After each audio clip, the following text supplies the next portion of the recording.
नमस्कार,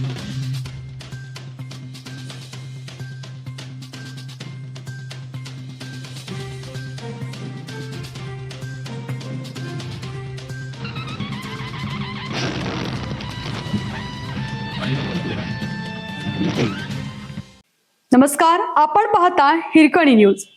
हिरकणी न्यूज प्रत्येक क्षण ताज्या घडामोडी आणि महत्त्वाच्या प्रत्येक बातमीसाठी नेहमी तत्पर. शिलाहार राजवंशाची उपराजधानी असलेल्या कोल्हापूरच्या या गावात पुन्हा सापडल्या सुवर्ण मुद्रा. काय आहे अतिप्राचीन बेडा आणि त्रिशूळाचे रहस्य?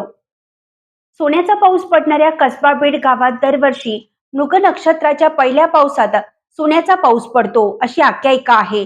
या घटनेचा प्रत्यय आला आहे.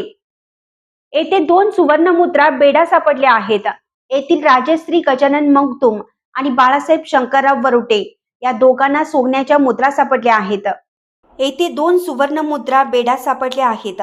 येथील राजश्री गजानन मगदुम व बाळासाहेब शंकरराव वरुटे या दोघांना सोन्याच्या मुद्रा सापडल्या आहेत.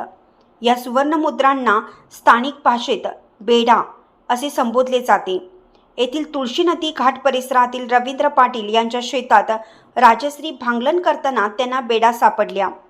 या बेड्यावर त्रिशूळाचे अंकन असून बेड्याचा व्यास 7 मिलीमीटर तर वजन 0.76 ग्रॅम आहे.